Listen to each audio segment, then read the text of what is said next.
Hello, everyone. Thank you for joining us for this update on the headquarters programme. I'm Clive Hickman, President of the institution. I'm joined on the panel by Alice Bunn, the IMechE Chief Executive, Chris O'Boyle, who is the headquarters sponsor board chair, and Andrew Skinner, who is the council representative and is also a representative on the HQ board. A note of housekeeping: this session is being recorded for the benefit of those who are unable to attend live. The recordings will be made available online via my account-HQ program. Alice, Ben Vallely, who's on holiday today, and I recently sent you an email regarding a change to the HQ program process. And Chris is going to take us through a short presentation to explain that change and why you've had to make the change in more detail.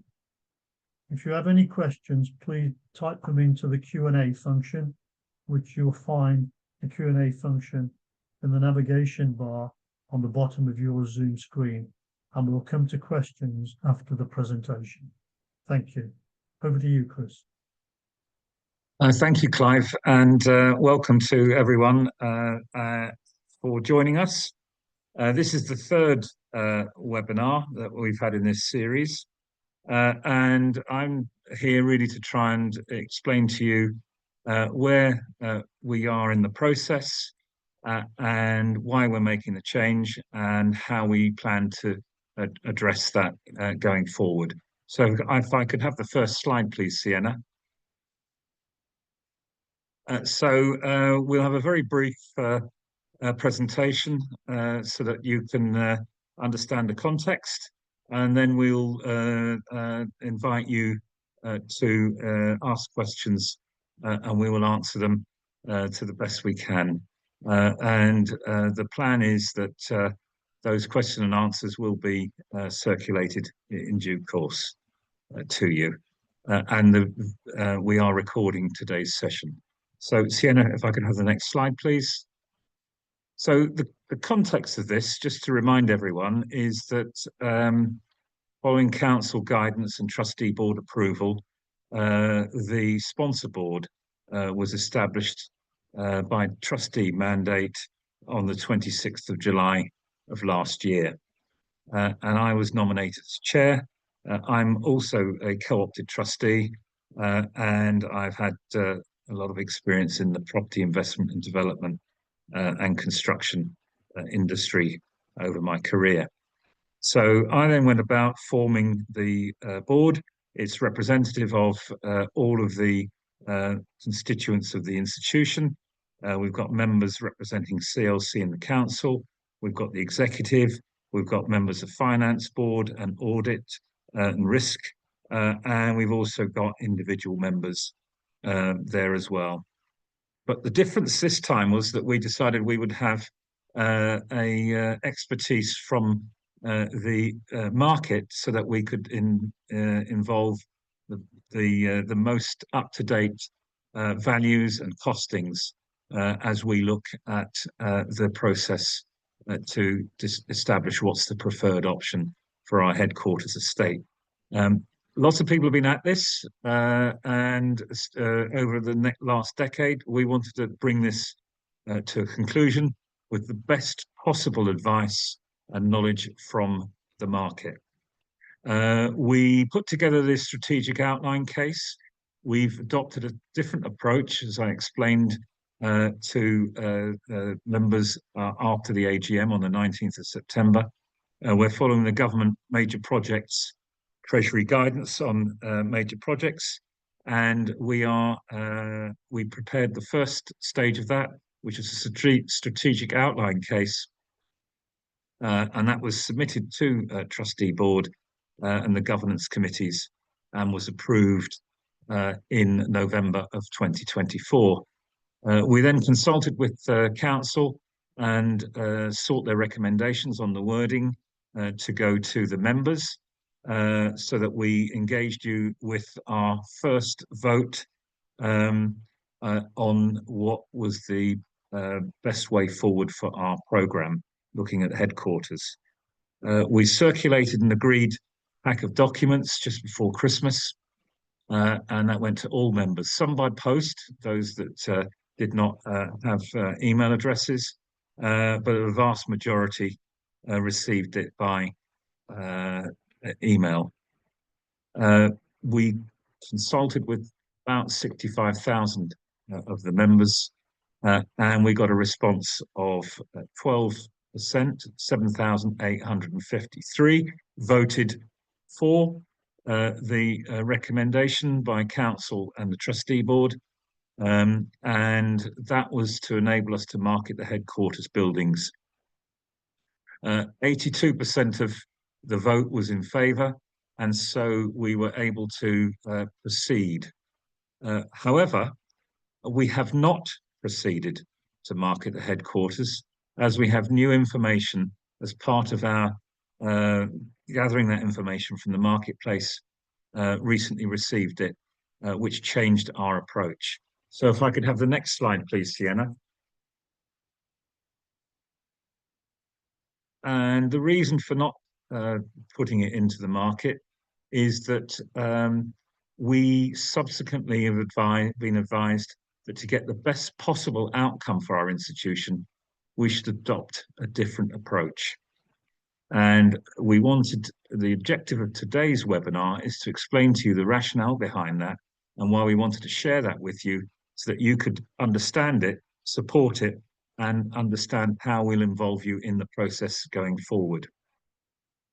We've all got the same objective. We want to achieve the best outcome from the institution.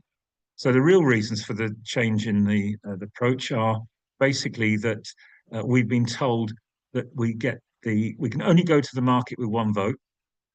That's to achieve the best outcome. That we should seek your guidance in advance of going to the market. That is to provide certainty so that any potential bidders, if indeed we go to the market, that we can demonstrate to them that the process is secure, worth their considerable time and investment in the due diligence process, and generates the best market interest. We also received advice from our commercial valuers, which align very closely to that the previous group had received towards the middle of last year before we were set up. And so that gave us the confidence in the trustee board to basically come to you with the strong recommendation that we should change the timing of the second vote. Additionally, we were told by our commercial valuers that to enable them to give us the necessary chartered surveying sign-off for compliance with the Charities Act, we had to adopt this approach to get the best value and therefore the best terms for our institution. So that is primarily the reasons why we have come to you to explain the process change that we're adopting. Could I have the next slide, please, Sienna?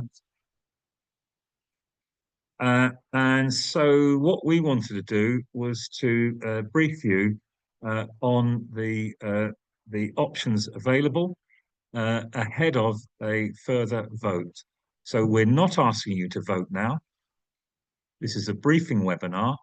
It's to enable you to ask questions, for us to answer them, and we will not engage with the market until and unless we secure your support and the recommendations from the trustee board following their briefing that will happen in the course of the next month or so. So in simple terms, the sponsor board has recommended this process to the council and trustee board. We are still working collaboratively. We're still working with one voice, and we think this is the right way forward for our institution, secure the best value and get the right solution for our headquarters, which does need that direction very shortly. So if I could then pass back to Clive, and I'd happy to answer any questions people have in due course. Clive, you're on mute. I was trying to be polite while you were talking, Chris. We're now going to take questions from you. If you could type them into the Q&A function at the bottom of the screen. We've had 2 of these webinars already, and they've both overrun by a significant amount. And I want to assure you that we're not going to terminate this webinar until we've answered all of the questions that any member may have. So please rest assured that we're not going to terminate this prematurely. We do want to make sure that we hear all of the questions. So the first question that I have is from an anonymous attendee. For those members that are not fully up to date with this, could you do a brief reminder of why we are needing to market our HQ? So Alice, I'll look to you to do that if you would, please. Thanks very much, Clive. So first of all, we don't yet know if we need to market our HQ. We're still in the process of determining the preferred option. Previously, our logic was that we needed to go to market to get some realistic values to feed into, to inform the decision making around our preferred option. On the basis of those values, then the trustees would decide the preferred option and we would go to the members for approval. As Chris has just outlined, we've now had some rather firm advice that actually we shouldn't be going to the market with more than one option. We need to retain that market certainty. We need to retain the certainty that we will be able to sell if indeed that emerges as a preferred option in any way. So having previously thought we need to do that, we now don't. We've had some new information. We've had some very consistent market comparables for various bits of our freeholds. So the change now is that we feel confident in the information that we've got ahead to do the analysis that we need to do to determine the preferred option. If that preferred option involves going to market, we will then go to the market with a single option. Thanks, Alice. The next question is from Colin Waterhouse, and Colin says it seems likely that bidders will be aware of our intention to obtain a valuation. They will need to invest time to consider a bid. How accurate will bids be? And I think, Colin, you are actually summarising exactly what the external advice is now. It says that the bidders will need to have time to invest in this. They'll invest time and money. Therefore, they want the certainty that if they are investing that time and money, there is an intent to sell the building. We're not in a position where we have an intent to sell the building, and we may never be in that position because we haven't decided what it is. If we take more than one option to market, then that clearly says to the market, you're not intending to sell yet because you haven't made your minds up. The next question is from Joe Patton. Will the Institute recommend which was the members' vote? So, Alice, I'm going to come to you again with that. Yep. So far, the only vote that we've taken was at the end of January, and there we were seeking your permission to go to market. That vote had a 88% support rate. But we're here today to advise you of that small change in the process because we are now adopting a slightly different path. Thanks, Alice. The next question from... Sorry, Clive, if I might just say as an adjunct to that, council are also listening to the membership, and ultimately when a further vote is announced, we would be making recommendations on behalf of the membership. So please do feed your thoughts in through your divisions or groups or regions to your council member, and very, very importantly, at the point there is a vote, please exercise your right and cast your vote. Thank you, Clive.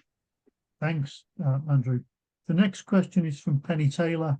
the email that we had on Monday seemed to come completely out of the blue.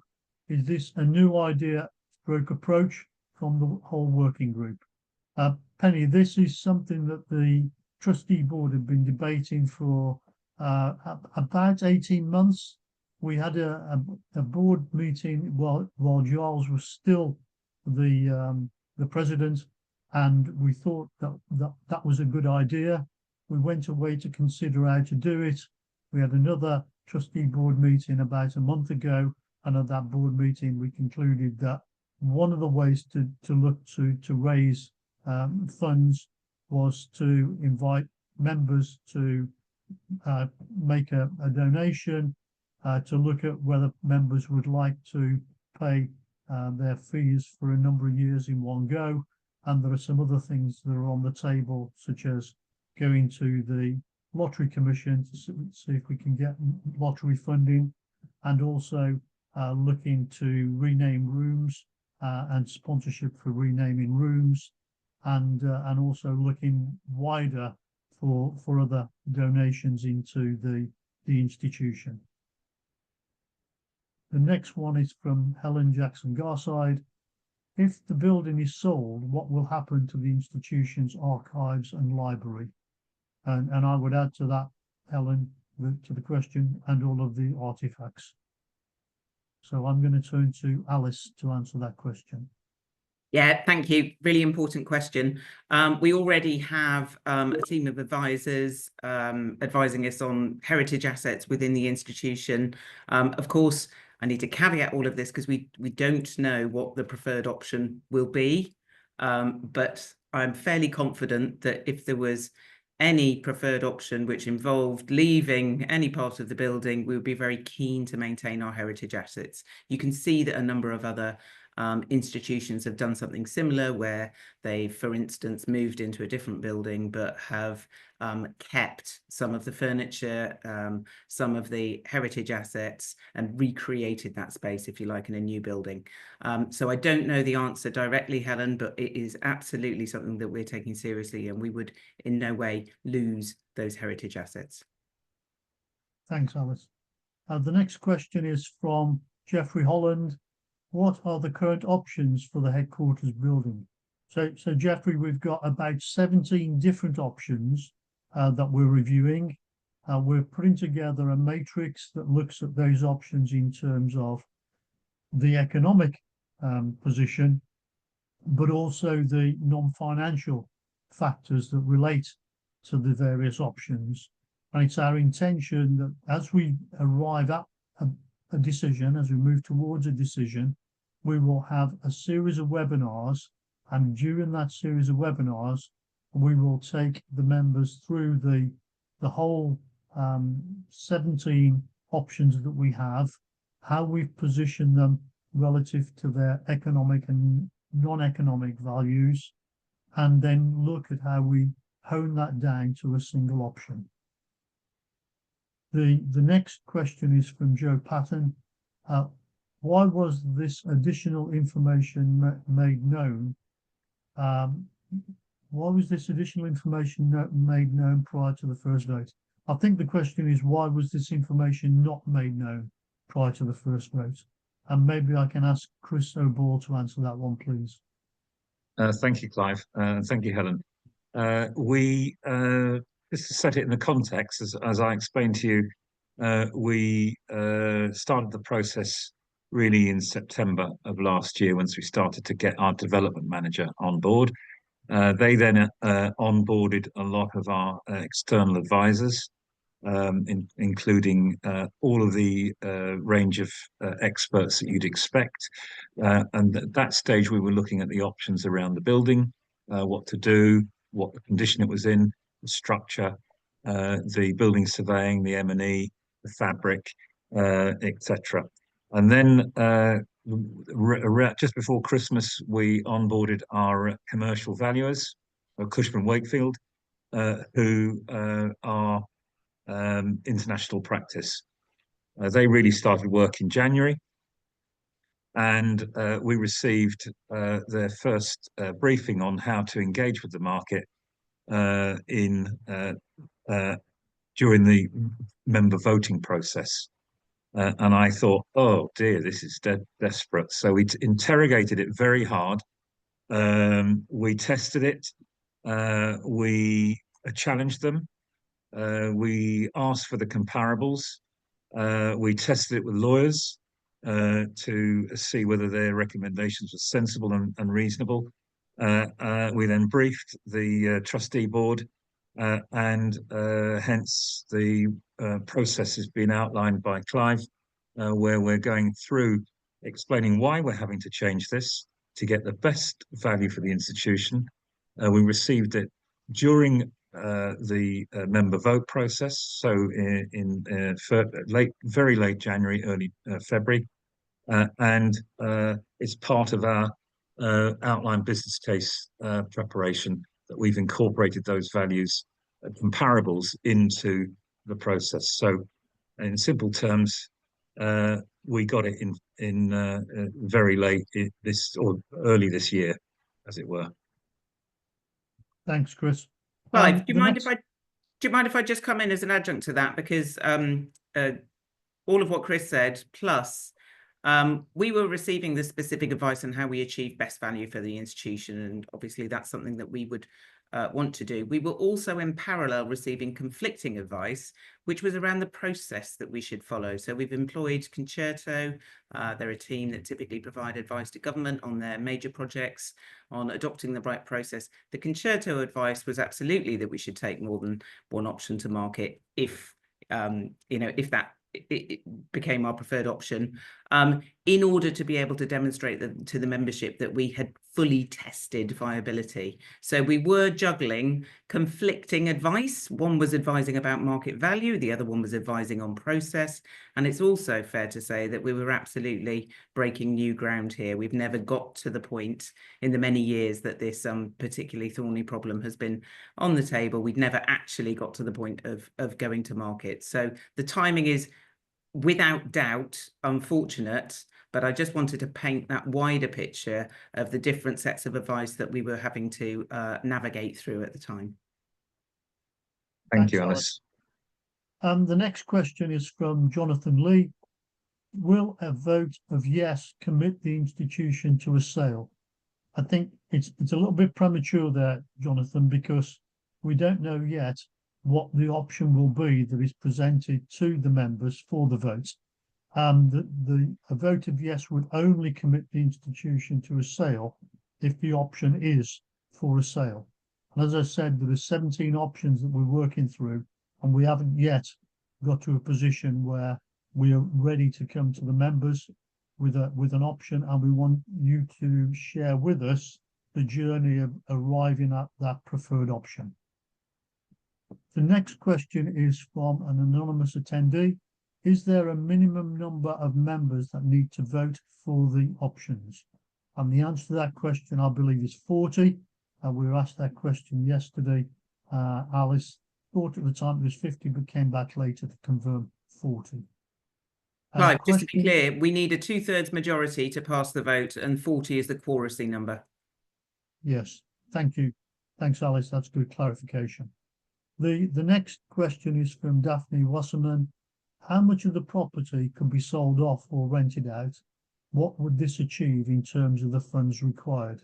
So Daphne, when we get into the next webinar, we'll be showing you what elements of the building could be sold off, what elements could be retained, and it's one of the options that we're looking at is a partial sale of the building. So we'll come back to that if we could, please, when we get to the next webinar. Sunil Gupta, in view of what has just been said, how on earth did the sponsor board come to its view that members should vote in favour of market testing? So as Chris is chair of the board, I need to ask him to answer that one. Our task set up by the trustee board is to come with a recommendation that provides sustainable long-term future for our institution. That's our sole objective. And slightly different from previous working groups, we were given a substantial budget, and we were also learning the lessons from previous working groups. One was you get the best market advice and costings and values and comparables, and that's what we've achieved. Two is to ensure that we meet our critical success factors, and they were outlined in the briefing pack to the members, which was sent out in just before Christmas. There's 7 critical success factors, and the Gateway reviewers have done that and tested us against that all the way through. We are following structured process, which is, as Clive said, taking those options from 17 down to through a process of strategic outline case, outline business case, and then final business case to a preferred option. We haven't got there yet. The outline business case has not been approved. It's under discussion internally at sponsor board, and we're looking at bringing forward options for consideration by the governance committees, both Finance Board, Audit and Risk, Stratcom, CLC, and the Trustee Board, who can then decide on the recommendations. It is the trustees who make the recommendation and the decision. It's the trustees who have the responsibility to comply with the Charity Act, and it's the trustees who have the liability to ensure that that decision is appropriate. So we are helping in the process. We're not deciding. Clive. Thanks, Chris. The next question is from Daphne Wasserman. When will the market evaluation be received? And we're not going for a market evaluation yet, Daphne. We won't go to a market evaluation unless and until we reach an option that says we want to sell all or part of the institution. The next question from Joe Patton. What is the value of HQ options based on comparables? I think, Joe, we've got quite a lot of confidential information there on values, and what we don't want to do is open that up so that the market understands what our expectation is. What we want to do is for the market, if we go to the market, we want the market to tell us what they value the building. The next question is from Alfred Shield. Where does the email from the president asking for donations to maintain a HQ fit into the process? So Alfred, what we're trying to do there is not ask for donations now. We're asking for a pledge that says, if we retain the building, would members be prepared to donate to help us to raise the funding we need to maintain the building? So the pledge that people give will not become valid unless and until a vote is taken that will retain the building. And by that, I think we mean one birdcage walk. The next question is from Trevor Lee. So we have 2 options, either go to market or use consultants' advice and not go to market. Chris, can you pick that, please? So we have 2 options, either go to market or use consultants' advice and not go to market. Well, the reason we've chosen the consultant's advice is, one, we've had more than one consultant. We've had 2 who are very well recognised in the international market, and both very, very closely aligned. The market advice is based on comparables in the region, and so it's on actual sales that have happened in the very recent past, and therefore they give you the confidence that you can use those to compare your values. And the other key point is that we can only go to the market once. We've got one shot at this. So if the trustees and if the members approve it, we're able then to take that with certainty to get the maximum interest, to get the maximum response, and to get the maximum value for our institution. We can't go back a second time for at least a couple of years. And that's the real dilemma that we we believe is worth the us explaining to you why we're changing the process, because we want to get the best value for our institution. It's as simple as that. I think if I could add to that, Chris, when we were told originally, when we thought we were going to go to the market to find out the valuations, when we were told no, we shouldn't do that, we weren't prepared to accept that opinion. We were quite angry about it, actually, and we went and got a second opinion from a third party, and that came back and said exactly the same. And so that's the reason why we're not going to go to the market until we've gone through the second vote and agreed which option we want for our institution going forward. The next question is from Ernest Bratt.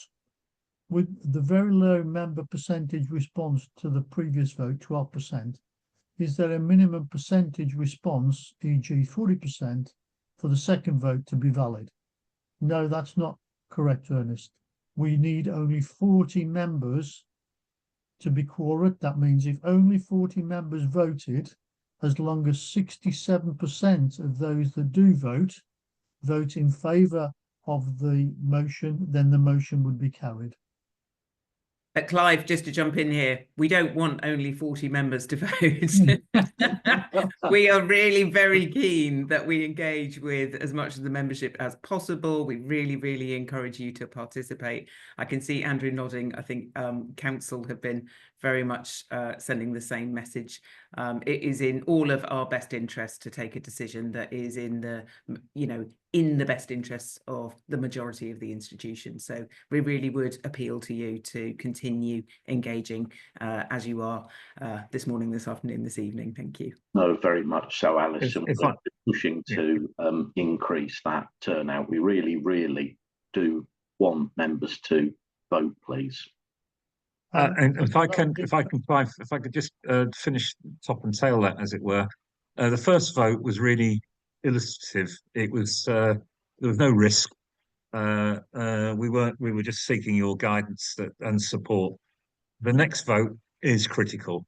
It really is so important that you do vote, echoing what all the panel members and colleagues on sponsor board and trustee board really do need your support. So we will be asking council to allow us access to get to the branches, to the regions, to personally brief you on why we view and how we view this process and help us bring it to a satisfactory conclusion for our institution. That's going to happen. But it's not going to happen yet, not until we've actually got our shortlist firmed up and we've got a preferred outcome. So back to you, Clive. Sorry, but I just needed to make that absolutely clear that it will be a critical vote for our institution for its future. And I'd just like to say, all of you, if you could encourage your colleagues to vote on this, that would be really helpful for us, because we'd like to see that vote on a much higher level. The next question is from Oliver Cumberledge. How will the preferred option be determined? So the preferred option will be determined by looking at both the economic factors and the non-economic factors. We will present to you over a series of webinars the 17 different options, how they sit on a matrix of economic and non-economic factors, and we will look to show you how we're owning that down to one single option. Yes, Chris. Sorry, just to further amplify Clive's point there, there's the economic factors are also benefiting from us looking at the risk of delivering those options. Each individual option is modelled, each individual option has been scored, each individual option has its own risk profile, both in terms of value and deliverability. And then we're applying an affordability impact on that to ensure that the economic analysis, including protecting us for the future, because that's a really important point. We don't want to have to do this again. This is protecting us for the future. We're going to leave a sinking fund such that the future is future-proofed. So those elements are in addition to the summary that Clive communicated. Thanks, Chris. So from an anonymous attendee, can you remind us of the options other than selling the building which are being considered? We can, and we will be doing that at the next webinar. Today is really about explaining why the process has had to change. So if you could bear with us, please, I'd be really grateful. A question from Alok Krishnan. There is a rising sentiment that the focus on the HQ issue is taking the focus, energy and money away from the true objective of the institution and its commitment to its members. How is this going to be addressed with even more time spent on the HQ programme? And thank you for that question, Alok. This has been a problem that's been going on since about 2010. So we really need to finish it off and put the effort in to get it finished off so we can move forward and we can get back to the position where we're spending more of our time and energy with our members on those core objectives. The next question is from Tim Winter. What is the position of IMechE as a lodger? Are they being invited to invest in the building if we choose to remain in the building? Alice. Yeah, so we thank you for the question. I talk to IMechE and indeed IRSE quite regularly. I'm delighted that both would be quite keen to co-locate, should that be a possibility in our future preferred option. So we have talked about maintaining the status quo. We haven't talked about any investment wider than that. Thanks, Alice. Maybe one to take away as an opportunity. If this is from John Lawman, if you have already answered this, I apologise as I had to step away. Please can you provide some clarification on the recent request to determine whether members might be prepared to donate to support the HQ? Yeah, we have mentioned it, John, but I'm quite happy to do it again. What we're saying is that we're asking for members to pledge, if they can, to support the retention of the building. That will help us in our decision making relative to the non-financial factors when we understand what quantum we may be able to raise through that source. It is a pledge. It isn't asking for money. If people pledge, we won't ask for money until we've gone through all of the options, determined the way forward, and then gone for the vote. If the vote is against staying in the building, then we won't be looking at those pledges. We're also looking at other sources through the Lottery Commission to see if we can get lottery funding. We're also looking at room naming opportunities to get sponsorship for room naming opportunities. So there's lots of other things that we're looking at besides that single letter that we sent out at the end of last week. The next one is from Sunil Gupta. Many procurement processes have multiple options.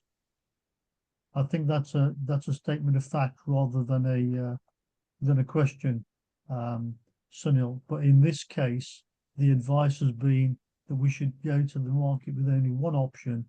If, when we come to the final vote, that is the preferred route to go. Anonymous attendee, but did you get an approximate valuation of the buildings? And if so, how much was it? Are we talking millions or not? I think we're not going to tell you what the valuation is, but the valuation is considerably in excess of millions. Andrew Forster, are you considering a joint approach to London property usage with other close by engineering institutions, ICE and IET, and or closer alignment with those institutions? I think this is similar to an earlier question. The institutions that are already resident in our building, we would like to be closer to those institutions, and we'd like them to continue to maintain the relationship we have, but we are not looking to were closer with the IET or the ICE for that matter.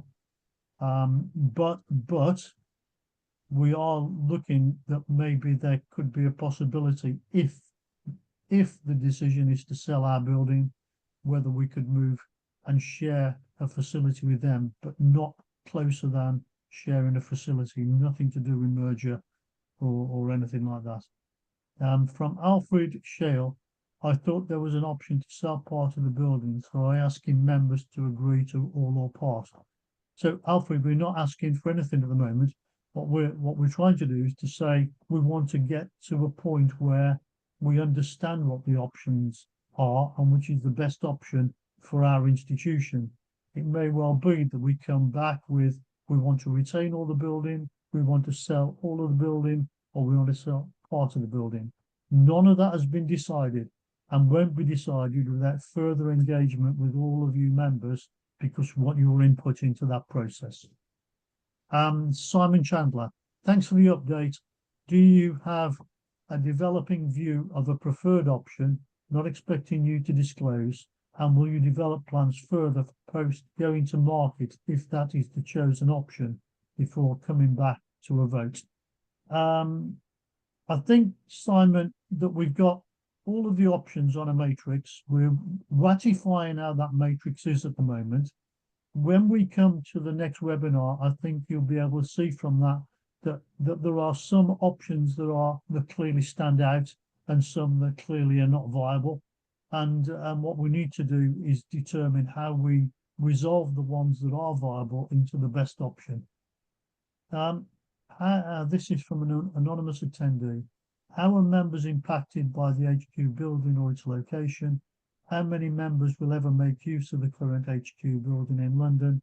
What would the members or institution lose if the HQ was not located in London, but an office presence in London, and I assume that is an office presence outside London, address this gap? And I'd like to come to Alice for that, please. Yeah, thanks, Clive. So how are members impacted by the HQ or its location? The truth is we've been consulting members in a number of ways. I mean, this week we've been running these webinars. We had the email from Clive earlier in the week, and we had the vote at the beginning of the year. And the honest answer is there are many members who are not engaged in this process and from which you could conclude have very little interest in our HQ. However, there are a minority of members who are very interested in this HQ. So it's our challenge to try and make sure that we take the best decision in the interest of the majority of members, which is why in every one of these sessions we really encourage you to vote and to reach out to your networks to encourage them to vote too. How many members make use of the current HQ building in London? Not very many is the answer.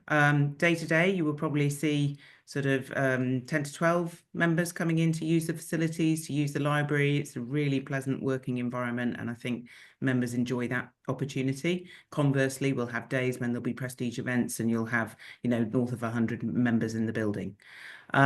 So this is a very subjective decision for members.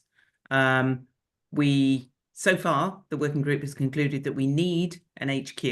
We need somewhere to come together to host events, to convene, to network, to deliver the strategy and the purpose of the institution. Through this process, we are determining what the member preference will be, and we'll look forward to the next series of webinars when we can talk you through the various options, including potentially another HQ in London, but also including the consequences for our institution if we don't get a positive member vote and are obliged to continue with the status quo. So do please come to the next set when we'll have the opportunity to discuss and debate the pros and cons of a reduced number of options in order to arrive at a preferred option, which we would then bring back to you for your approval. And I'd like just to add to that we have tried setting up office presence remote from London in the past. We set up one in Bury St Edmunds a few years ago, sort of in the early part of this century, and that was unsuccessful and was relocated back to London. We currently have an office in Sheffield, that is open for members, but members do not visit that office either. So it seems to me that, you know, moving the office around the country may not necessarily be a good solution for us. But that again is part of the discussion that's ongoing without any preconceived ideas. Stephen Williams, does going to market with a small number of options increase our flexibility of approach and widen the number of potential bidders looking for different solutions for their needs? Chris? Yes is the answer. The one option, maximum interest, maximum market appetite, and therefore the greatest possible chance of maximizing our return. We haven't made that decision yet. We don't know what the option will be, but that's why we'll be recommending one option to the members for their support before we engage. We've taken exceptional effort in evaluating those options, testing them, sensitivities around all of them. Indeed, today the trustee board asked me to carry out further sensitivities, which we're doing to make sure that all the options are tested robustly before we even take the next step forward. Clive. Thanks, Chris. The next question is from Stephen Elderman. For clarity purposes, not in any way an accusation or alleging, are any trustees or board members operating on the basis that any incentive or other personal bonus from consultants or real estate agents? Please can you confirm this to reassure members that you are operating in the best interest of the institution and decisions will not be affected by potential for personal gains? And I can absolutely assure you that, Stephen, that not a single trustee has any personal interest in getting funding as a result of whatever decision is taken. That certainly is not the case, and it is also the case that all of the external consultants that we're using also have no financial incentive to get to a particular solution. The real estate agents are not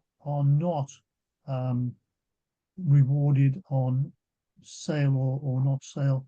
They're being paid to do a job for us. They won't be involved in the selling process when we get to that point. The next, can I just if I could just amplify that, Clive, just so that there's a little nuance in there. The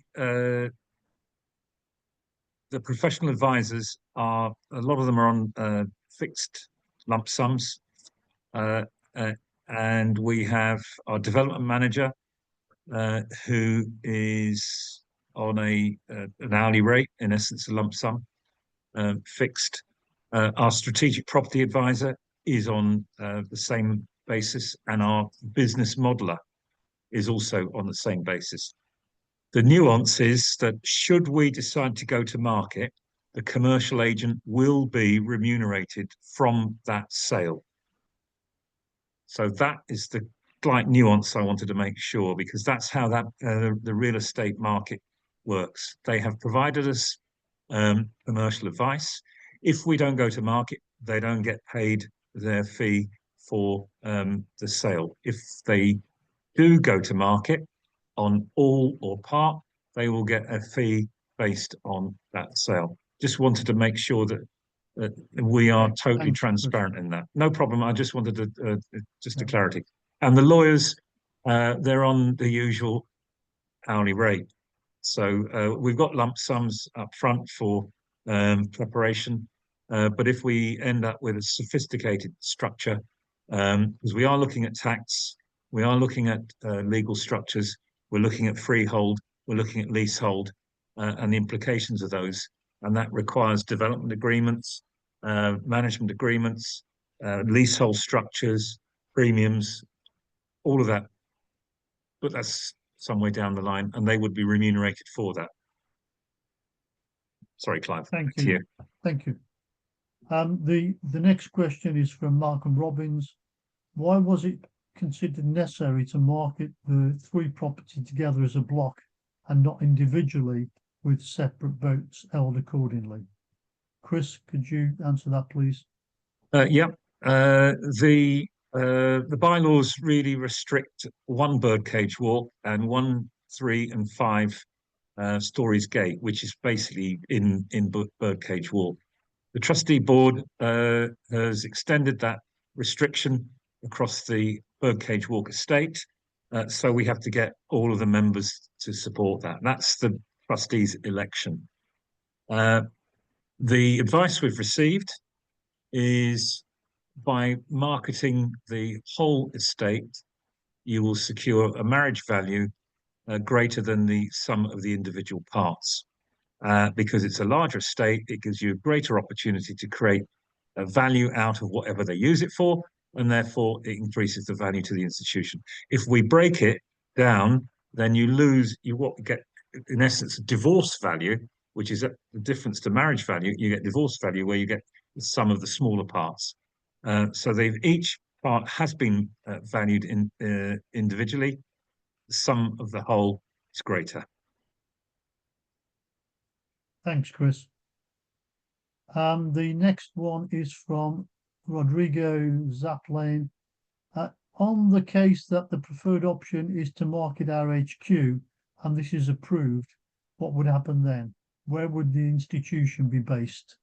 Alice. Yep, it's a good question. So again, we don't know what the preferred option would be yet, and it certainly wouldn't be any kind of a fire sale. So before we got to looking at another location, we'd have to be content that any offers received were satisfactory.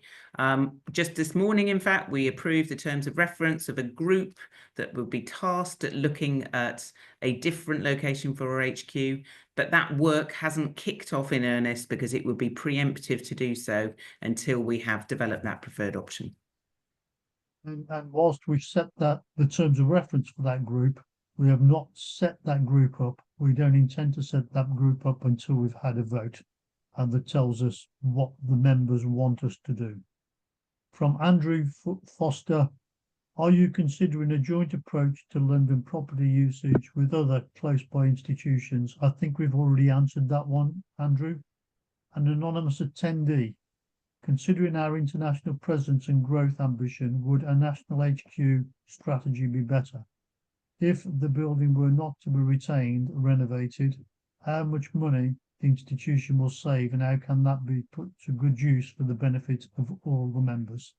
And I think that's part of the discussion that we're having right now. It's not one where we can answer that question, but hopefully we'll be able to answer that at a point downstream when we get to a point where we understand what the best option is for our institution. An anonymous attendee, how and where the membership money is spent today and in the future, a percentage breakdown of the membership payment. I don't have that to hand. I don't know whether Alice has it to hand, but it's probably something we should take away rather than try to answer on this webinar, if you don't mind. We can, Clive, if I can come in on that, yeah, we can absolutely provide that breakdown. But what is true today is that we know that for many years now, we have not been spending the amount of money that's needed for maintaining our building. So we have a maintenance fund, but we haven't been putting aside that sinking fund, that long-term refurbishment funding, which is why we are in the situation we are now, having to take a decision on the future of our HQ. Thanks, Alice. Richard Soden, good afternoon. I'm interested in the financial situation facing the institution. Specifically, what are the repair costs? What are the repurposing costs? And what is the amount of capital required to retain the building? I've not seen the specifics published, and if I've missed this, I apologise. Richard, you haven't seen it published because this again is commercially sensitive information that we would not want the market to know. We're quite happy to give you that information once we've come to the final decision and we're moving beyond that decision. But to do that now would be premature, I'm afraid. Anonymous, Alice? Yeah, But Clive, to Richard's question, what we will be doing in the next set of webinars is exactly presenting information around the pros and cons and a way of anonymizing actual values, but giving you some idea of the relative merits of each option and what that might mean for the future of the institution in terms of the way in which our funding would need to be spent. And that's right. We'll be showing relative values, not absolute values, when we get to that, Richard, if that's okay. But further downstream, we'll be able to come back to absolute values. An anonymous attendee: will the preferred HQ option with supporting analysis be presented to the members prior to the vote to the market and sell? Yes, it will. That is the reason that we're having this series of webinars, to be able to brief you on all of those things. The next one is from John Chappell. The marketing process and the preferred option. Apologies. I think John's question got truncated over two separate entries. So this is prefaced around, could you explain the timetable for, and then what you will say? Okay, I can only see I can only see B on a question. Yeah, that was all we had. Could you explain the timetable for the marketing process once the preferred option is established, and then concluding a commercial process with the selected counterparty? Okay, we will be able to do that as we go through the webinars, John, but we're not at that stage yet to be able to do it. I hope that answers your question. If not, if you'd like to post it again, then I'm very happy to come back to it. An anonymous attendee: what is the value addition to members for them to make this additional donation other than retaining the building? Will a 10-year lump sum management payment cover the council fees also? And how could membership tier changes in that 10-year be accounted for? I think the first part of that is the 10-year lump sum would definitely cover your council engineering council fees. If people change tier, we've got to consider how we do that, and that's one of the things that we haven't done yet. The whole idea of the email coming out was to find out if there was an appetite to do that before we offered it as an option. The next question is from Bill Ball. I've lost track of where we are in the grand plan. Is all this assuming that the main HQ will remain in London and at least in some part of the current location? Alice. So nothing is assumed at this point, Bill. The only thing that we are looking at is surfacing that preferred option. It could indeed mean remaining at some or all of the current location, or it could mean relocating to another HQ in London. The next one is an anonymous attendee. Why cannot the estate be marketed to release the rear and or adjacent properties and safeguard number 1 Birdcage Walk? And the answer to that is one of the options that we're considering, and that's one of the options that will be brought forward as part of our analysis work, which we will share with you during the course of the seminar series. An anonymous attendee. Am I the only one who thinks that this whole process has become interminable? We have presentation after presentation over years, and yet still nothing has been decided. The buildings will fall down before any final decision is made. Well, I'm hoping the building doesn't fall down before any final decisions are made. And we've had structural reports to say that the building is not on the verge of falling down. And there's lots of work that needs to be done, but it won't fall down. I don't believe. But you're right, it is taking too long. This started off way back in 2010, and we've struggled to get to a point where we can get consensus across a trustee board and across our council on what the preferred option should be. We're now working much closer together across trustee board. We're working much better together across council, and the two are working together, which is why we've asked Andrew Skinner to be here with us today. He represents council to make sure that, we're speaking with one voice. And I think that's the really important part now. We're speaking with one voice. We will come with a vote, and the vote will be in the middle of this year. And we're not going to go beyond that. We have to get this done. it's taking too long, it's taking too much time, and it's so frustrating for everybody who's involved and also for everybody who's sitting on the outside watching what's going on. I fully support that, Clive. The working much more, much closer together. Thank you. Stephen Pretty, just to clarify the response to the earlier question, is the idea of donations or heritage funding a work stream that will be in the matrix of options and routes forward? I understood from the last webinars that heritage funding was unlikely as the building was not listed. Stephen, we're going to go for lottery funding. It's there in the mix. We're going to look at all other options that we can as well. It's not one of the it's not one of the options in the matrix. All of the options in the matrix are about the building and the location. The funding opportunities actually give us more information to feed into the non-financial measures in terms of the willingness of people to invest to make sure we maintain the building. So that's an important factor for us. The anonymous attendee, if the valuation from the estate matches the value from mid-2024, what is the current state of analysis of the preferred option? Now, as we've said before, we've got 17 options. We will be bringing those 17 options to a series of webinars, and we will show you our process of how we move to eliminate any of those options until we move down to a single option. And we want your input. When we're looking at eliminating something, if everybody disagrees that we've made something wrong, then we need to look again. So, Anonymous attendee, is sorry, the Clive, reason...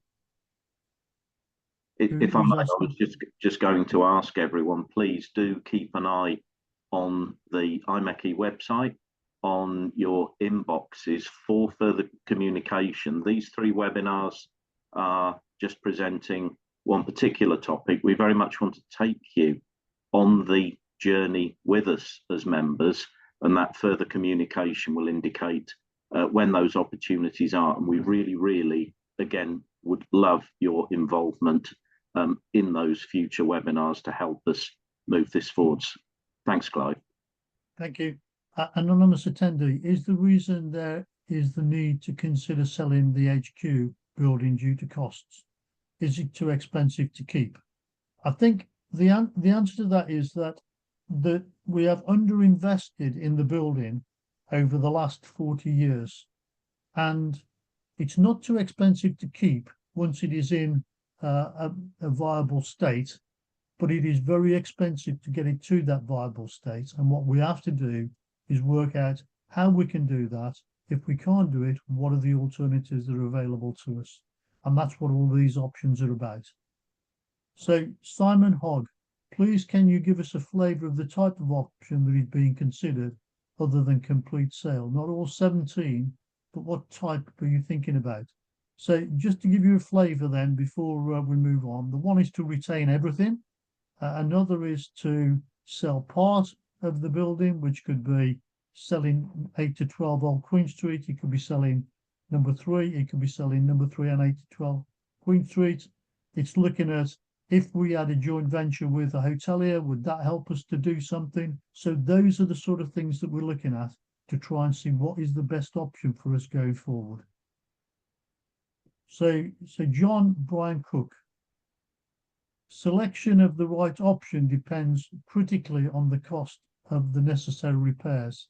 This is very difficult on such an old building. I fear that we could make our choice and then find that the real cost is dramatically higher. Well, John, we've taken that into consideration, and we've got our cost to repair the building, and then we've put a massive contingency in there, which is equal to the cost of the repairs. So we want to be in a position where we are putting more money to one side than we will possibly need, but that goes into the equation. From Malcolm Toft, Thanks everyone. Might it be possible for members to know the views of HQ staff on the options that might affect them particularly, e.g. option 6 outside London or 7 a virtual HQ from V4.1 of the SGM slides. Please, for example, would most staff rather go virtual? Does everyone want to leave London or not? And Alice, I'm going to ask you as the staff leader. Yeah, thanks, Clive. Personally, I don't think going virtual works very well at all. We're an organisation that needs to deliver quite a lot of change. We need to reduce, working in silos like many organisations do. And for that reason, I think it's very productive to have people working together in the office environment. We have a minimum 2-day-a-week policy, and that's met. I'm in the office pretty much 5 days a week, unless I'm on business elsewhere. So I think, I'm sorry, I'm struggling to remember the question. At the moment, most staff, not all staff, are London-based. If we left London, I think you would probably see significant staff attrition. And to the point of whether or not we would want to work virtually, I firmly believe we would be much less efficient working virtually. So we do need a physical HQ building. Thanks, Alice. An anonymous attendee, what is the current estimate of the HQ programme costs, external and internal? As we've said before, we're not prepared to give you those information at the moment because of the commercial sensitivity. However, we will provide that information much further down the stream as we move towards conclusions. Anonymous attendee, why was none of what is being done today about the process not informed to members before the 27th of January? That's a fair point. It's because when we sat down with you on the 27th of January, we thought the process that we had in place was appropriate. We've subsequently been advised that that wouldn't work. We're all pretty angry about that, but we are where we are. What we're trying to do now is to recover that situation and get us to a point where we can move forward as a team to get to the appropriate solution for our institution. Stephen Humphrey, it's going to cost 30 million to refurbish HQ and we can't afford this. That's an opinion, Stephen, and I'm not going to be drawn on whether it's going to cost 30 million or not, I'm afraid. Anonymous attendee, given the government's track record on investment projects, what gives you confidence in the new process? Chris. It's logical. It's not construction related. The delivery phase is after the business process. We're going through a business decision in a structured manner with independent gateway assurance reviewers, with expert advisors from the market, with expert advisors in the modelling, such that we get the best outcome. We've involved our own finance team in looking at the affordability impacts of that. We've looked at the experts in terms of risk and delivery and the impact on that. And we're looking at the structure so it makes it tax efficient if indeed we do decide to engage with the market. So I'm confident that we have got the right process in place to come to the right decision for us then as an institution to move forward together and implement it. But that is some way down the road. We're at the stage where we're bringing the options forward for discussion, governance input, testing, sensitivities, analysis, and recommendation. And then coming back to you with, as Clive has said, a series of webinars to explain to you that process so that we can get your support before we move forward together. Clive, back to you. Thank you. Richard Young, if you only go with one option, how will you ever know what the other options could achieve? Chris. Well, as we've explained, the options are the 17. They are in the pack that we sent to all members. So in the emails that you got before Christmas or in the post that you received, you'll be able to see all the options. Or indeed, you could go to the AGM presentation that we made back in September, because those options have been taken through the process. and we will basically, they cover all the different options that we can possibly consider. They've all been valued independently, market comparables, costings, risk adjusted, funding adjusted, and I don't think we can do much better. Honestly, we've really tested these, and we've done this numerous sensitivities. Colleagues from council have been involved in that process, testing it. They're market leaders in their field. We are looking at all the different angles because we've got to get the decision right, and it's got to be robust. And I think it is. We haven't got there yet, but we're close. Clive, sorry, back to you. Thank you. So the next question is from Kerry Mashford. Do you have a current estimate for the cost spectrum for the necessary stroke desirable refurbishment upgrade of HQ in the whole or for separate elements? If so, what are the ballpark figures?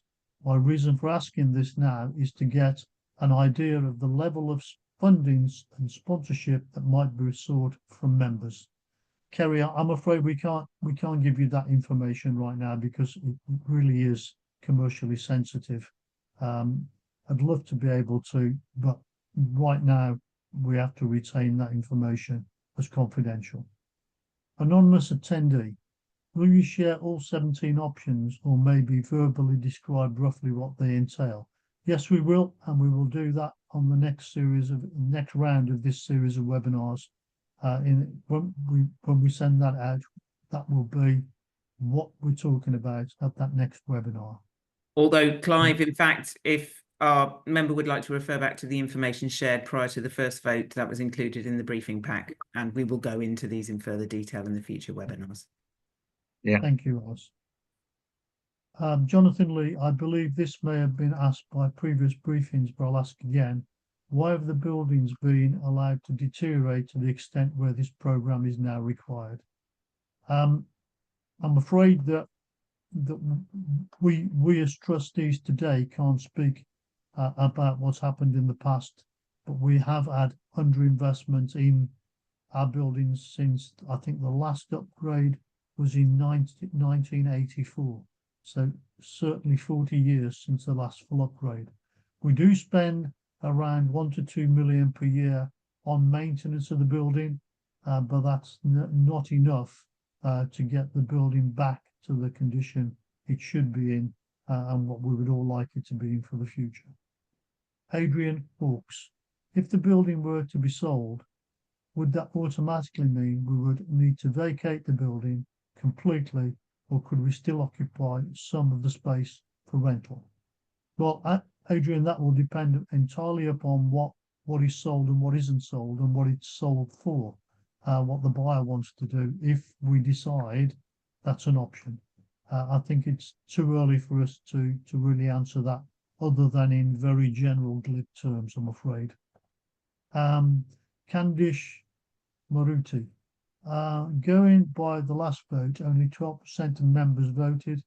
Are we likely to get 40% of members to vote in the final option? We don't know, Candish. We would love to have 40% of the members vote, but we only need 40 members to vote to be quorate, not 40% of the members. At a previous meeting, the question of natural lottery-related funding was raised. What is the status of any application?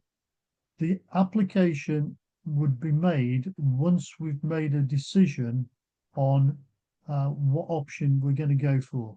If the option that is approved by members is to sell all the building, then we wouldn't be going to the lottery funding. But, you know, we can't preempt what is going to come from that vote. But what we can do is look to minimise the impact of that as we go forward. So that's why we're looking at it. That's why we're starting to prepare a document. So we're trying to be preemptive if the vote is in favour of retaining all or part of the building.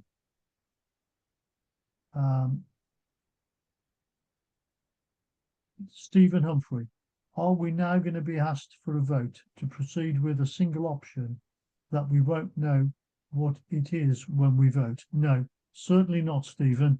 We will go through a series of webinars that will take you through the process, and you'll know exactly what you're voting for before we get to that point. Tim Winter, is the option for retaining the building and raising funds through membership donation and/or lottery support a one-off, or bring the building up to a standard which could then be maintained through normal IMechE income? Yes, we believe that if we can get the building back to a proper state, then we would be able to maintain it through normal IMechE income, and at the same time put money aside through what Chris calls a sinking fund, so that in 20 or 30 years' time, when we need the next refurbishment, we've protected the money to be able to do that. Paul Lightburn, if we went to market and didn't get a value that met expectations, would we step back from selling? So we certainly would. It's not a fire sale. We don't need to sell it in a fire sale. We want to get a reasonable value for the building if that is the option that's taken to market. Alice Cunningham, who will repair building, Heritage Builders or out to tender? Too early to say, Alice. We haven't debated that yet, and we need to find out what the best solution is for our building. Russell Skinner, the value to the institution is being mentioned, but this value is being decided by a small group on the committee. The change from the last vote for 5 options to now deciding that only one option will be presented at the next vote effectively invalidates the previous vote.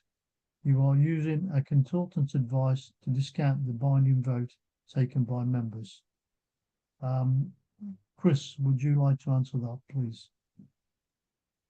Yeah, I don't agree, because we said that the first vote was no risk, that we would seek your authority to market test. We've explained that in a 2-stage process. The first stage would be that. The second stage would then be to share with you that outcome of the process. What we've done is we've had to change the process because we basically need to get the best value for the institution. And that's what the consultants are telling us. You don't employ consultants and pay them money and then ignore what they do, because that puts the trustees in a very, very difficult position. We have to get charity sign-off. We have to get the best value for our institution. We have to get that can be achieved by having certainty and best engagement from the market. If we're going to achieve that, we'll meet our outcome. We're taking some pain now to explain to you why we've unfortunately had to change the process, but it's in good faith because we need to get the best value for our institution. It's as simple as that. If I can just add to that, Chris, and offer some reassurance to a member.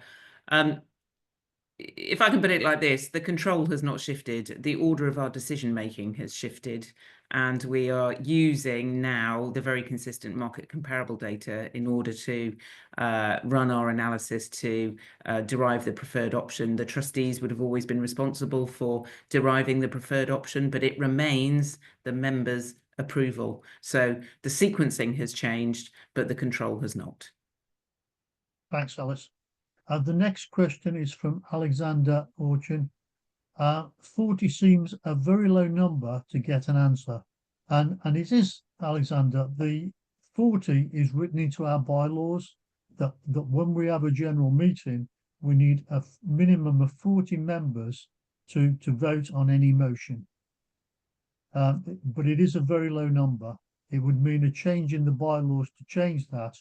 And to get a change in the bylaws is probably going to take 1 to 2 years. I don't think we want to be spending time doing that. We'd rather get this damn vote done and move forward. Tim Winter, does the option for sale of the HQ include the costs associated with buying and leasing an alternative building elsewhere in London? Yes, you'll see that in the options analysis when we come together. That all of the costs that we would need to do in that option are included, in the same way that all the costs to maintain the building and retain the building are also included. From Stephen Jury, is Monday's email effectively asking each member for an actual monetary amount commitment right now, or just for a level of interest in donating? It's asking for a level of interest in donating. It's looking for pledges. It's not looking for money. And we won't come back for any money until and when we've made a decision on what goes forward to the vote and how the outcome of that vote materialises. Anonymous attendee, will there be no vote required if the preferred option is to retain the estate? That's a very interesting question.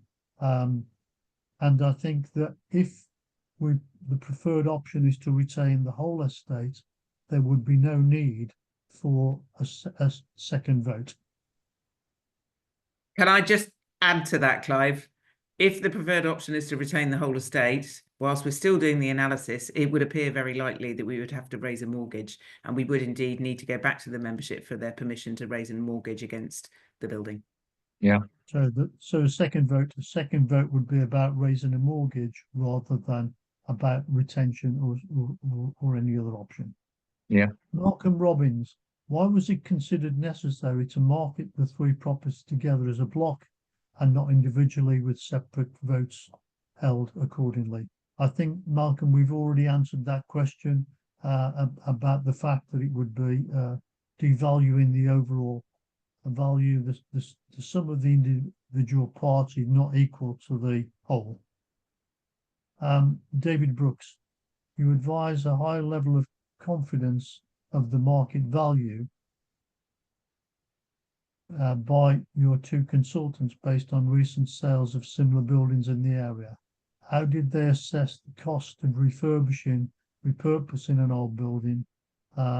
Most brownfield projects carry a high cost of uncertainty based on not knowing all of the problems you may find. And what we did, David, is we've evaluated the cost to refurbish the building, and then we put in a very high contingency on that cost to ensure that when we actually do it, if that's what we do, we will not exceed a budget. I can just further amplify that, Clive. Yes. Also, the consultants were able to discuss the operational aspects with our facilities team, who explained to them the issues, the pressures, the condition, when equipment was installed, when it was serviced, when it was replaced. And so it's the external advice complementing our internal advice, coupled with building surveying, M&E consultants, architects, and structural engineers. We've even done structural pits under to look at the foundations, because we've got subsidence in one part, and we've also had intrusive structural surveys on some of the temporary propping that we've had in place for a number of years to see how long that would last. So we've done a very, very thorough survey, complemented by the internal knowledge of our facilities team. So I think it's very robust, and it's been costed by third-party quantity surveyors, again with our team inputting to priorities of equipment replacement and repairs. I think that it's comforting. It's not nice, but it's comforting. Clive, sorry, back to you. Thanks, Chris. A repeat question from Candice Ruthie. I have to withdraw my earlier question regarding the percentage numbers for a vote, but it's unthinkable for only 40 members need to vote in the most important decision for the IMechE. It certainly is, and all of us want more than 40 people to vote. We want as many of our members to vote as possibly can. So again, I just reiterate our earlier plea. Please ask as many people as you know to vote when it gets to that point. Thank you. Stephen Jury. I live in the States and I've forgotten how things work in the UK, but would any donations by members be tax free? This helps incentivise a large approach. Stephen, the donations are tax-free. You can recover your tax on donations. I think the way it actually works on charitable funds, if you make a donation of X, the government increase that by 25% and give that 25% to the institution. So rather than it being tax-free, what you would do is you would do it as a gift aid. If you're not paying tax in the UK, then it would come in tax-free. Sean McLean, instead of a mandate on the building, would it be possible to have a mandate to increase the subscription fees by around £1 to cover the costs and raising a sinking fund for the future? With membership now over 100,000 people, it would not take long to raise the required funds.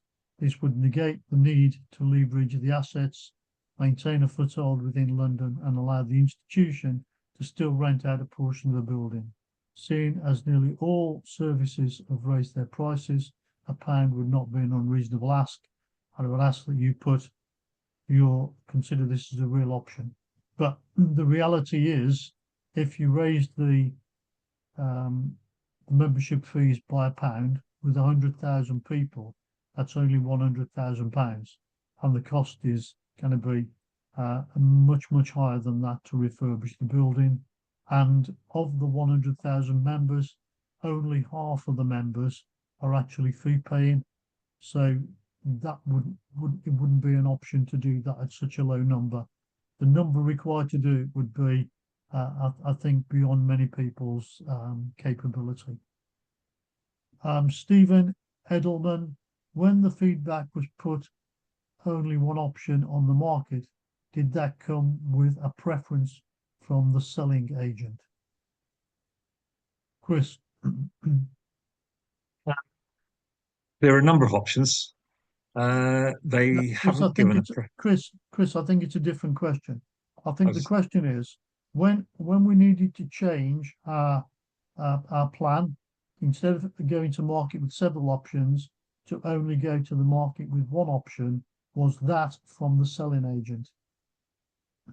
Yes, but it went through the development manager and our strategic property advisor before it came to us, and I tested it with the agent, and I also tested it with our lawyers to validate the assumptions around charitable certification. So they all aligned, and yes, it was from our selling agent. But I would just add, the selling agent is not responsible for helping us identify the preferred option. That's with the development management team, who aren't incentivized in any way to follow a particular option. Thanks, Alice. Howard Warner, in January 2024, the HQ Programme Board documented a long list of 7 options in our Heritage, Our Future version 4.8. Why are there now 17 options to consider? Chris? We were asked to look at partnering options with the market, which we have done. So when you start looking at 7 options and you look at freehold and leasehold for some or part, you can see very quickly how it multiplies up. Each one has been looked at, each one has been modelled, each one has been evaluated, and each one has its own outcome in terms of the factors that we announced. So that's how it's gone from 7 to 17. Again, if you want to look at the options, they are in the members pack that we sent out to members before Christmas, or look at the recording of the AGM after the AGM back in the 19th of September to refresh the options from, as Clive has said, go virtual to completely stay. All of the options have got variants in there, including the partnering option, which is why we've spent so much time. Back to you, Clive. Thank you. We've now got Rodrigo Zaplin. The decision to go to market with a single option is the single option of the 17 that you mentioned. Yes, it is. It will be one option from the 17. From Joe Patton, not a question, but a comment. Fully understand the commercial sensitivity, but it's very difficult for members to form a view without full and detailed view of the finances, i.e. how much the building is worth, cost of upkeep, IMechE finances which are available. The Institute should think about how the information is shared prior to a vote and recommendation. And we've done that, Joe. So what we will be doing, we will be bringing to you graphical data, but the scales on the graph will be eliminated. So you will see relativities between the various options rather than absolutes. Nick Lake, the request for a pledge was very bold, came with very little promotion. Why wasn't it made more attractive? Nick, what we're trying to do is just to get a measure of support at this stage. We didn't want to spend great sums of money with lots of marketing to try and promote it. We want to see what people think. And we're getting some good feedback, both positive and negative. So I think for me, it's definitely serving the purpose that we set out. From Abdul, next, why not reach out for sponsorship like the majority of members from that particular company? We will be reaching out to companies, Abdul, and it's one of the things when we talked about naming of rooms, we'll be reaching out to companies to look if they're prepared to do that. Nick Lake, what has been done to generate funding support from commercial companies? I think that is the same as Abdul's question, which we've just answered. I think, Anonymous, Clive, just to say, I think that's right, but I think we should preface that with we need to determine the preferred option first, and then we can look at yes, a range of different options around that. yes, we don't want to go to the members, commercially, to companies until we know what the option is. From an anonymous attendee, is the valuation for the whole estate, or are there supporting estimates for the various elements? There are supporting elements for the various estimates, and each of those has been baked into the analysis that we're doing. From an anonymous attendee, can the options analysis be sent out ahead of the webinar? I don't know. Alice, can the options analysis be sent out so people can read it before they come to the webinar? I think it's a very good suggestion, and we'd have to think about the best way to do that, either on the website behind the member, the member paywall. Of course, just to manage expectations, we would have to be very careful that we're not sharing any commercial information that could prejudice our interests going forward. But as we've mentioned a number of times this evening, the information would be presented as relative values, not absolute values. And I think, Alice, we could do that by presenting the presentation. So put the presentation online before we present it. Yeah. No, we can do that, Clive. I think that's a really good suggestion. So we'll do that. It might actually get, questions that are not just clarifications, but add value to the whole process. So, great suggestion. So we'll do that if that's okay with you, Clive, and the trustee board. Absolutely, Yeah. absolutely. Anonymous attendee, I think the president should ask another question to the one distributed earlier in the week. Will you still be a member of the IMechE if we leave Birdcage Walk? It's a really difficult one, isn't it? Because could also change that the other way around and say, would you still be a member if we stay at 1 Birdcage Walk? And I think everybody has got their own opinions. I've made my opinion very, very clear on what I want to do. I have a long history of being associated with this building. It's been a real part of my life. So, we have to be very careful on what questions we ask. We can't ask one-sided questions, I don't think. Given that the decision matrices are highly subjective, and easily biased by both conscious and unconscious bias of those completing them, how will you ensure that diverse opinions are properly captured in the scoring? So what we're doing there, and we've raised exactly that question today at the trustee board, and Chris O'Boyle and his team have been tasked with going away. We want to see some sensitivity analysis on these presentations. We want to see some things wound right the way down, other things wound right the way up, and we want to see what the impact is of those things. And we've asked council to sit in on that review so that they can be independent verification for us. If I could just clarify, if I just to give people comfort, that first off, this is independently scored by a wide range of members, firstly. Secondly, it wasn't led by one powerful individual. It was each individual scored it their own way.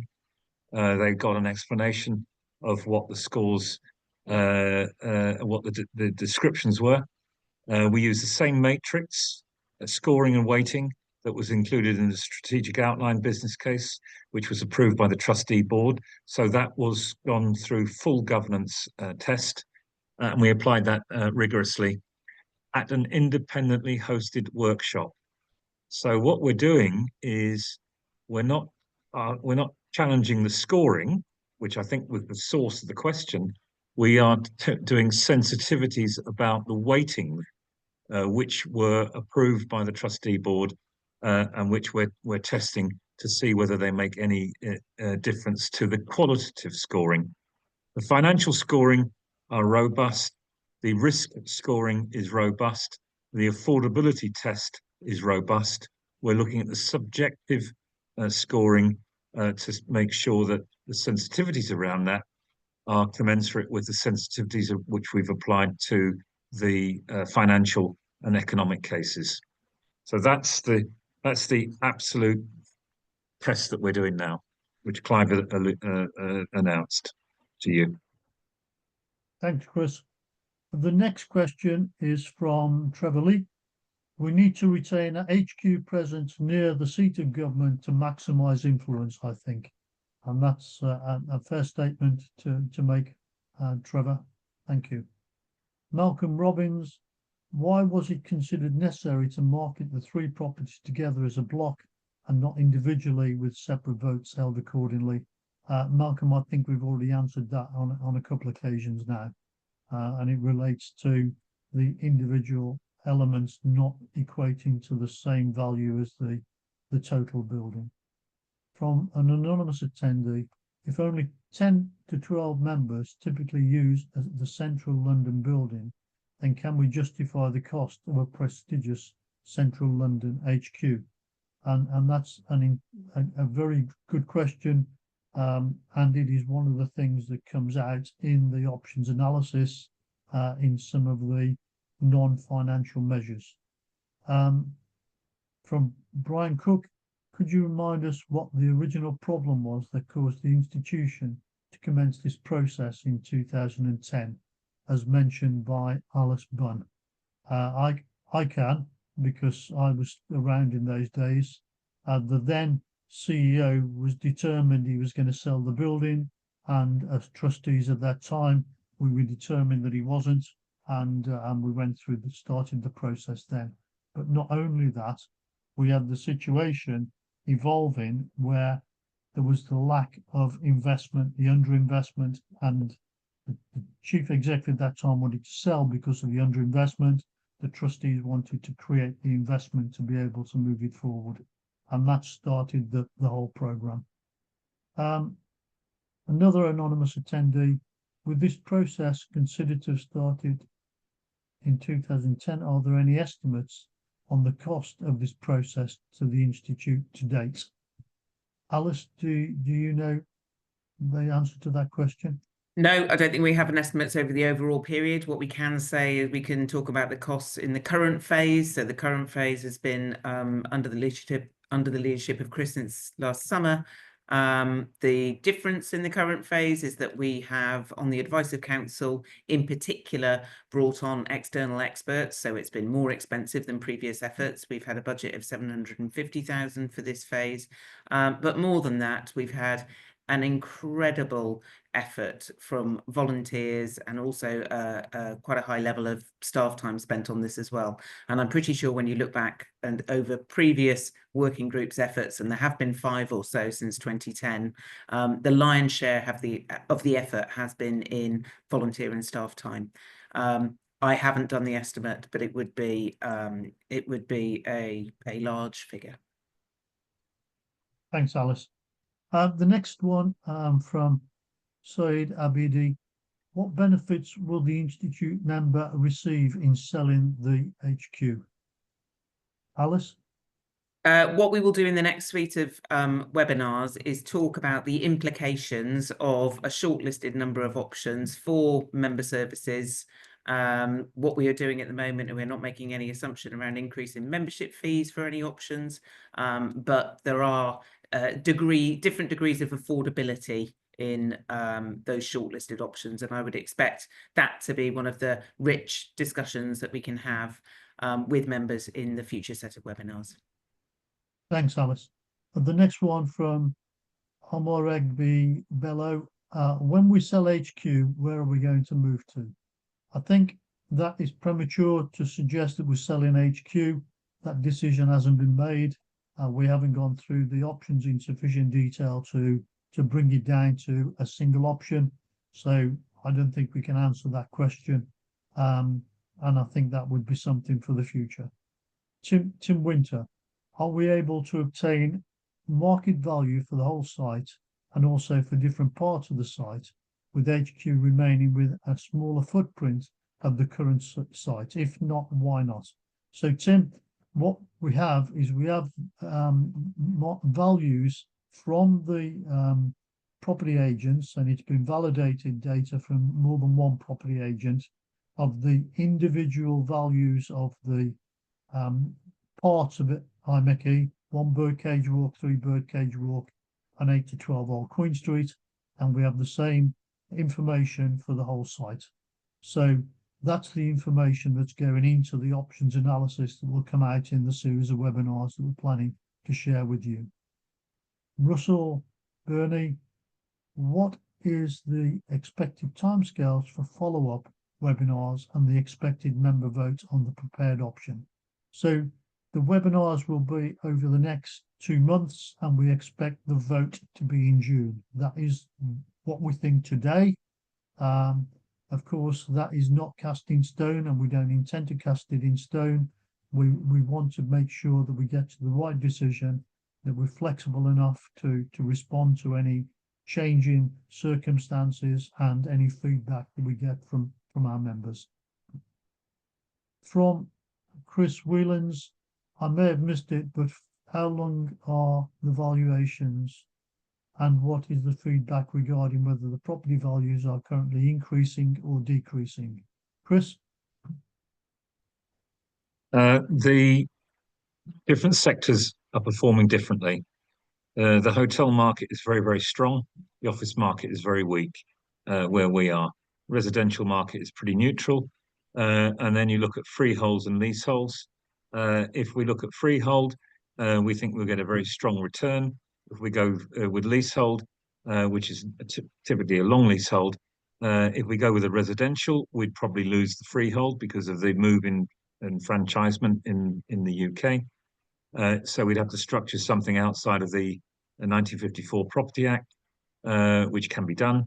But that would mean that if we go with leasehold, we have to retain a management responsibility as the freeholder to ensure the leaseholder performs. So there's a cost implication long term.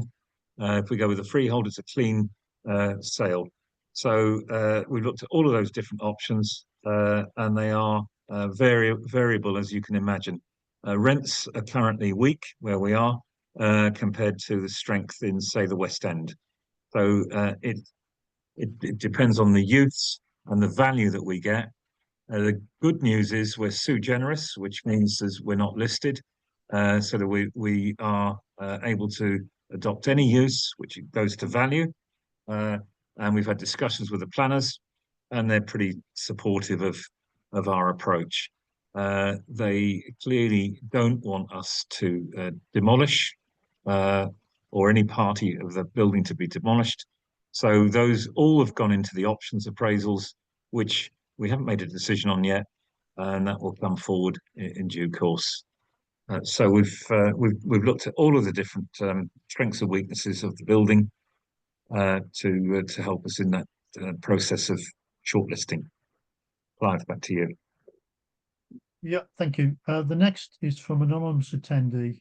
Should a decision to sell not be made, it would seem that the institution will rapidly run out of cash should a refurbishment of all or part be undertaken.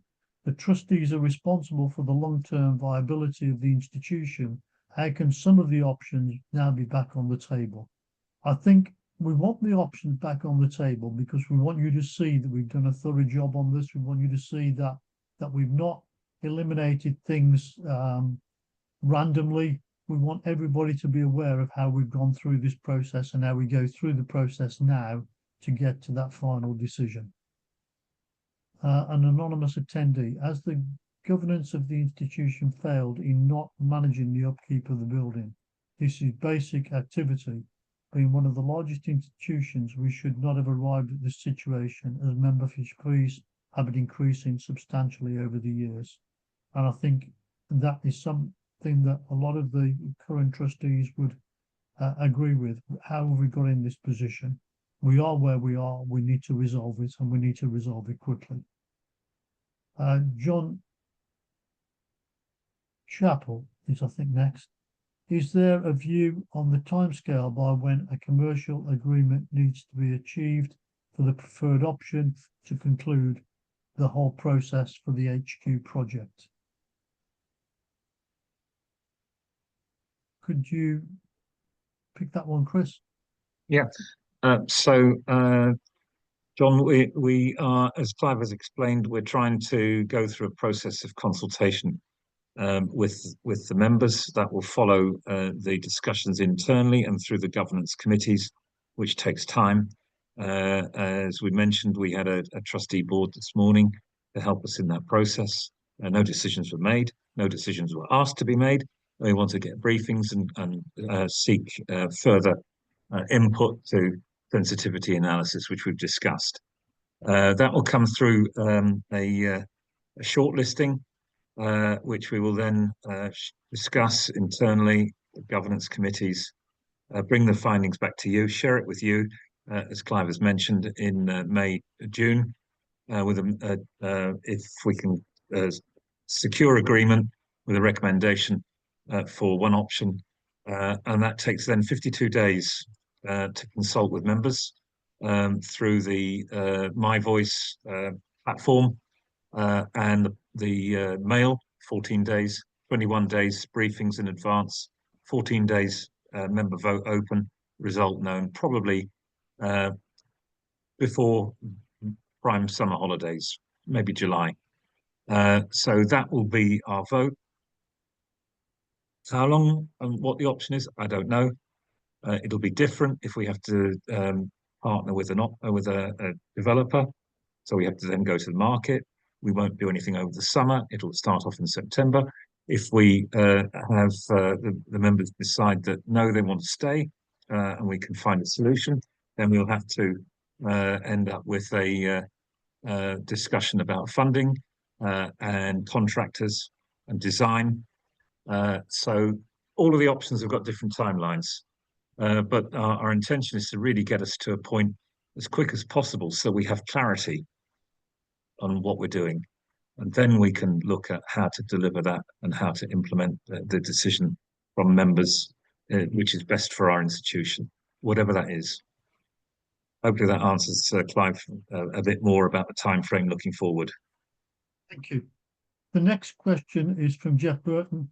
I think that many members may feel that financial transparency is critical to better decision making and outweigh perceived damage to commercial interests. And Jeff, I can agree with you that that's right, but the trustees have fiduciary responsibility to the Charity Commission. If we did anything that damaged the value of the process, the Charity Commission could well ask the trustees to make up the difference. So we are not going to do that because it would not be helpful to the trustees to do that. Philip Locke, the 10-year lump sum is a sizable amount. Could a 5-year upfront payment be helpful?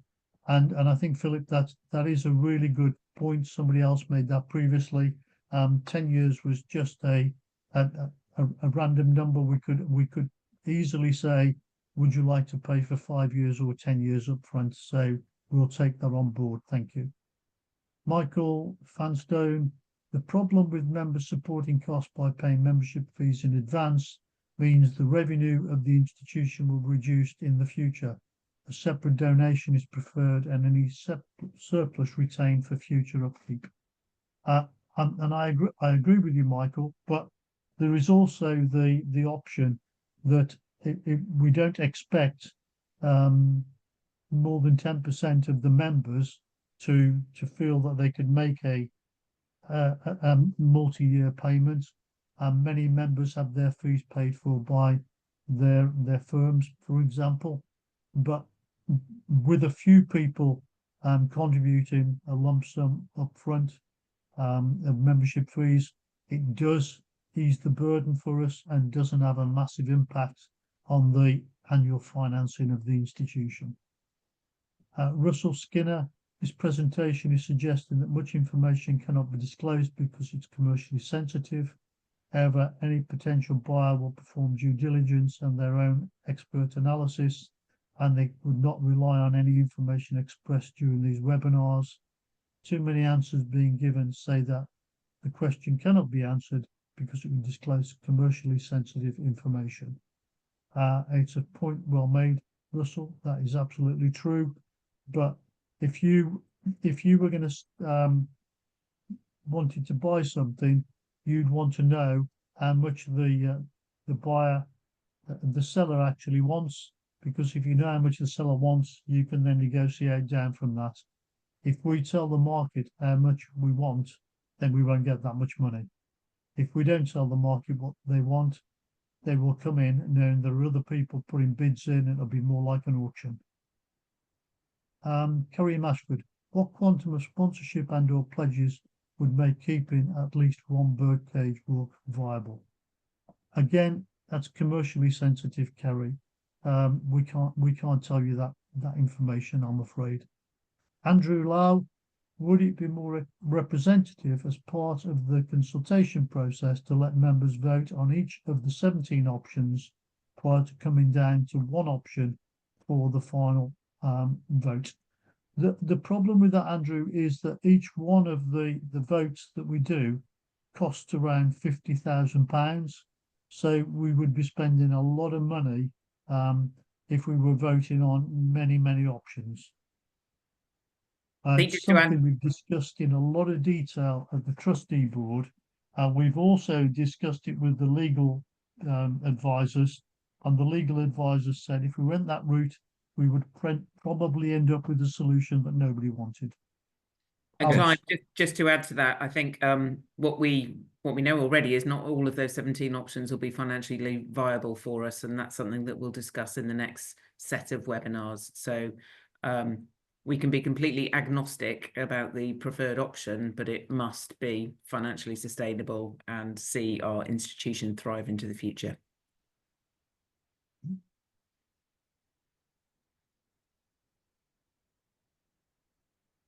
Thank you, Alice. The next one from Malcolm Robbins. I hope this is not thought to be mischievous, but as a cyber-based AI approach being considered to resolve our problems.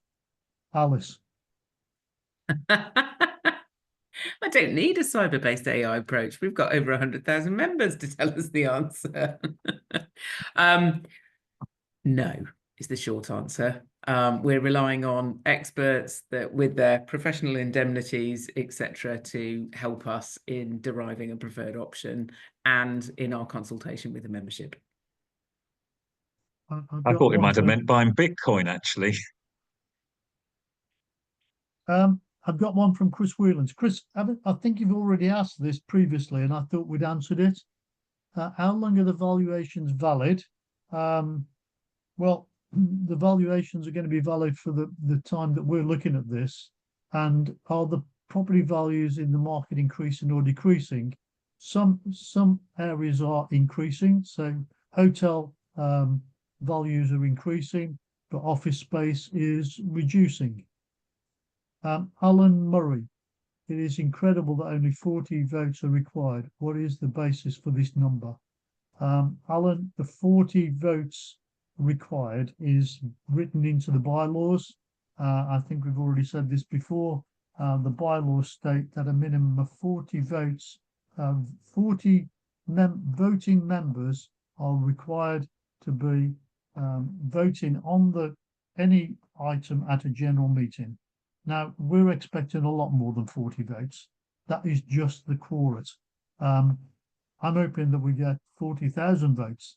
I'm sure we won't, but I would love it if we could. So my answer would be, please ask as many people as you know to vote and get them to vote whatever way they wish when we get down to that final decision. Because the more people that vote, the better we understand what our membership want for the future. So from Alice Cunningham, thanks for the update. 40 members is very low and should be changed to 40% of the membership.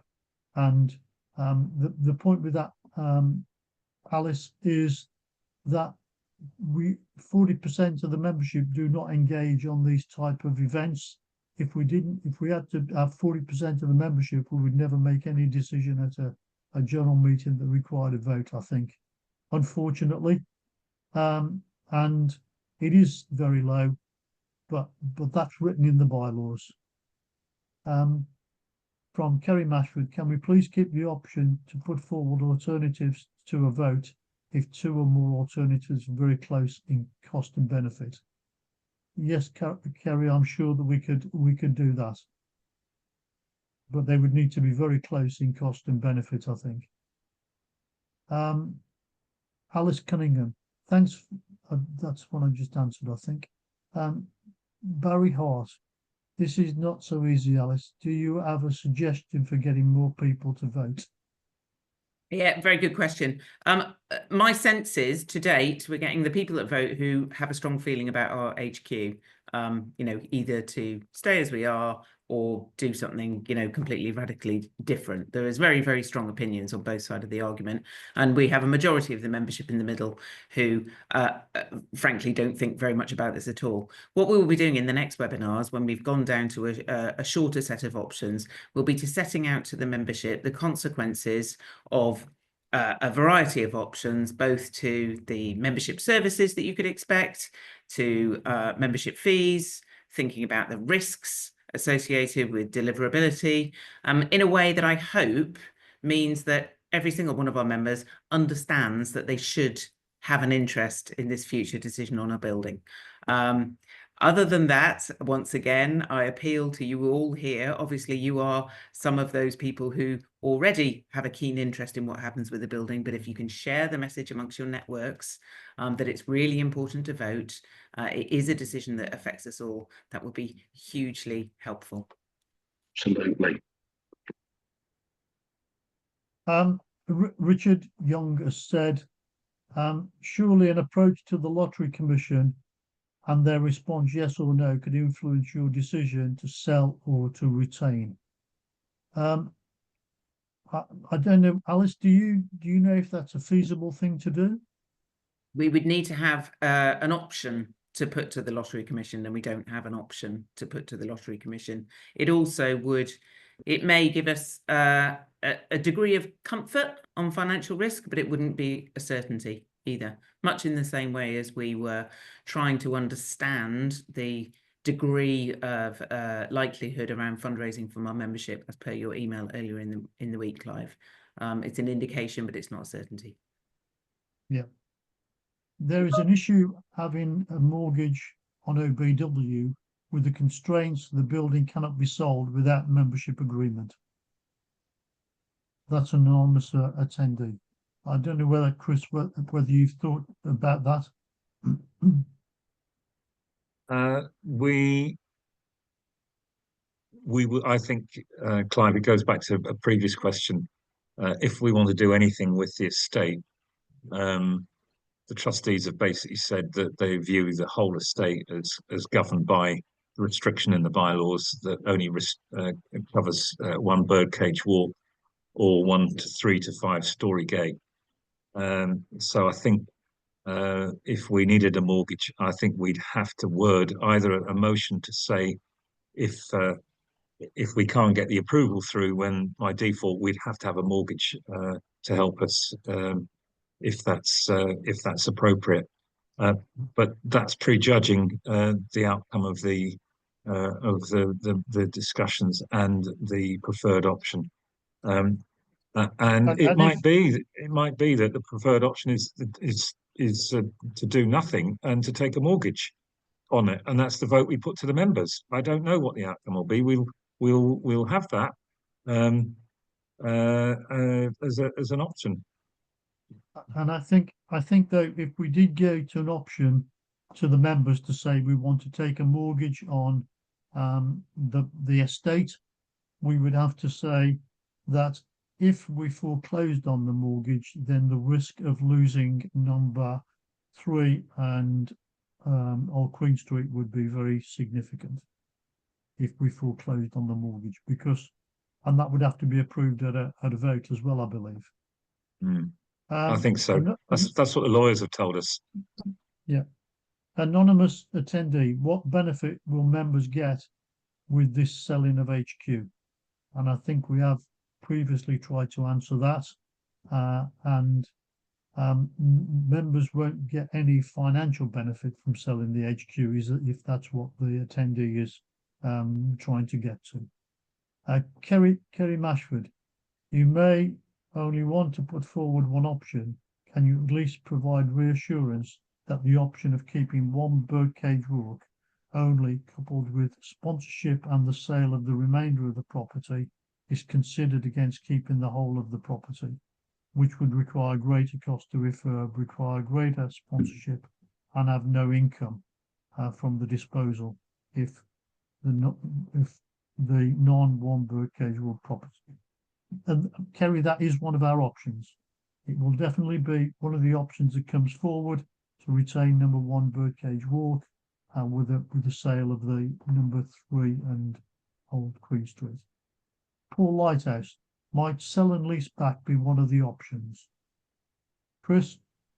It is one of the options. Thank you. We've evaluated it. Thank you. Jeff Burton. And we've also, Clive, looked at sell and part lease back. Whole. We've looked at the variant on that as well. Thank you. So Jeff Burton, especially when focusing on one preferred option. I think I'm missing something to the question there.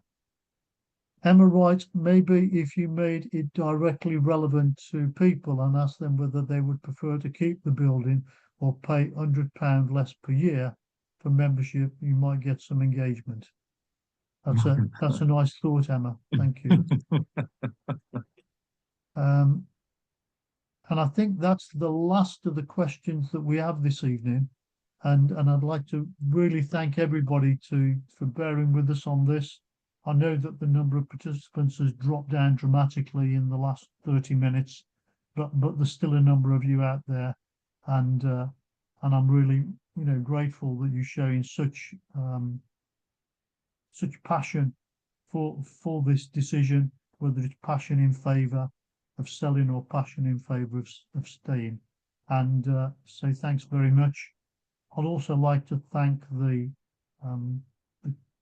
group here who've been answering these questions diligently as we possibly can for their support, and to the people behind the scenes who are keeping this going for us for well into the evening. And I hope that all of you enjoyed the rest of your evening, and I look forward to talking to you again on the next round of seminars. Thank you. Thank you. Thanks, everyone.